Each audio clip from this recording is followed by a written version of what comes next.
Saltville Valley, 1782. Southwest Virginia is still a remote frontier. One of the first land grants belongs to Brigadier General William Campbell, Revolutionary War hero of the Battle of Kings Mountain. William dies just before the Battle of Yorktown, and his cousin, Arthur Campbell, takes charge of the 330 acres on behalf of William's children. Arthur Campbell digs the area's first well for the manufacture of salt from the briny water below the surface. By the 1820s, an industrial village with hundreds of workers hummed with activity at the southwest end of the valley. Some laborers specialized in digging wells and building pumps. Others monitored networks of wooden pipes between the salt furnaces. Fires burned day and night beneath rows of giant kettles, belching clouds of smoke and steam. To feed the furnaces, a small army of woodcutters stripped the surrounding hillsides. Others worked as coopers making salt barrels, teamsters hauling wagon loads of salt along rough dirt roads, and boatmen floating the salt down the Holston River. Just as Stewart, Buchanan and Company geared up for production, the Civil War caused demand to skyrocket. The South needed a yearly supply of about 6 million bushels of salt, but only a fraction of this came from the Confederate States. When the war began, producers in Syracuse and across the North abruptly cut off their supply, and a Union blockade halted imports from England. Essential for human health and survival in peacetime, salt was even more crucial during times of war. Humans and animals depend on the sodium in salt for proper nerve function and blood pressure. However, before the age of inexpensive refrigeration, salt was key for preserving meat. Armies depended on a safe supply of portable protein, and only vast supplies of salt could preserve it. With dwindling sources and surging demand, state governments across the Confederacy flooded the Saltville works with orders. In the fall of 1861, Stewart, Buchanan and Company obtained a contract to supply 22,000 bushels of salt per month to the Confederate armies.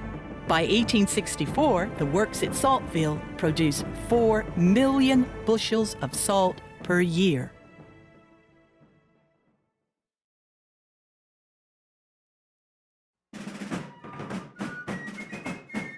The Confederacy could not just depend on its patrolling armies to protect Saltville. If Union raiders came near the town, its defenders would need fortifications to protect the many approaches to the sprawling industrial facility. Fortunately, the salt works are within a valley surrounded by a series of steep ridges. By perching earthwork fortifications on these heights, Confederate military engineers gave their fellow foot soldiers and artillerymen the advantage of shooting down on the enemy. A close look at Saltville's 4 major forts, a half-dozen smaller gun emplacements, and several infantry trenches reveals a complex system based on the state-of-the-art military engineering strategies of that era. There's an entire 3 to 4 mile ring of fortifications that go all the way around the area of the salt works.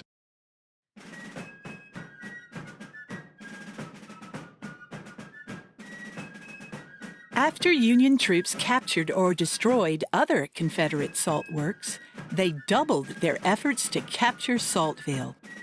In the fall of 1864, Kentucky's military governor, Major General Stephen Burbridge, prepared to launch a major attack against the salt works, a resource so important he thought its capture would be the death knell for the Confederacy.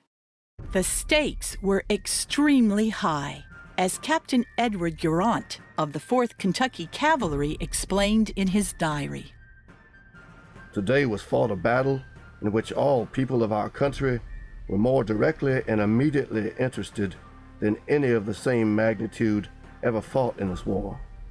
And its issues every son and daughter of man, and every beast of the field in this broad Confederacy had a deep concern. General Williams positioned Giltner's brigade with the 10th Kentucky Cavalry on the bluff above the upper ford near Elizabeth Cemetery. To their left were the 64th Virginia and the 4th Kentucky, and to the rear on Church Hill were Preston's reserves. Colonel W.C.P. Breckinridge, cousin of the department's commanding general, defended the lower ford of the North Fork with a brigade with less than 2 full regiments. At 10 a.m., after Ratliff's men broke through Smith's Virginia reserves at Sanders Farm, they pushed Debrell's and Robertson's brigades up the slopes of Chestnut Ridge to the Confederate defensive positions. Debrell's men faced the 5th U.S. Colored Cavalry, while Robertson's brigade fought against the 11th Michigan and 12th Ohio. The dismounted troopers kept up a fierce rifle fire against each other for the next 3 hours. A breakthrough happened when the former slaves of the 5th USCC charged through a gap between the Confederate brigades and nearly encircled Debrell's men, forcing the defenders back to trenches at the top of the ridge. Late in the afternoon, though, Ratliff had to withdraw as his men ran out of ammunition. Meanwhile, in the center of the battlefield, General Hobson's Kentucky Brigade attacked Confederate Kentuckians in Giltner's brigade. 2 columns advanced down Sanders Hill and along the river. A 3rd column charged across Brawdy Bottom. All 3 converged in an assault against Colonel Edwin Trimble's 10th Kentucky Cavalry, positioned at the upper ford. Captain Barr's guns on Church Hill slowed the advance, and 2 companies of militia charged forward from their rear positions at Elizabeth Chapel up the hill of Elizabeth Cemetery to support the 10th. As the Union columns retreated in the evening of October 2, after the first Battle of Saltville, they lit 18 big fires to make it seem they were camped on the battlefield.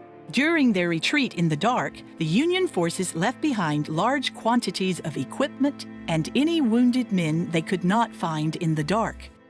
The next morning, Confederate soldiers executed dozens of African American troopers of the 5th USCC, some of their white officers and soldiers from other units as they lay wounded on the battlefield, or later in their hospital beds.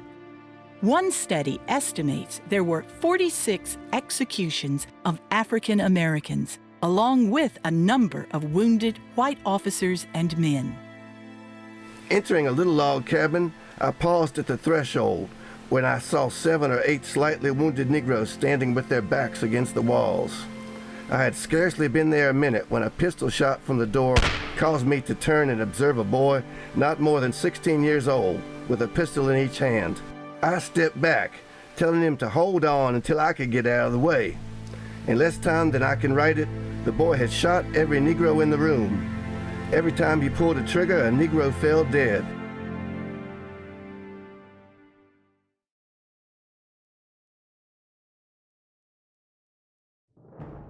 After General Breckinridge scrambled to defend Saltville in October, the salt works were under an even more dangerous threat just 2.5 months later.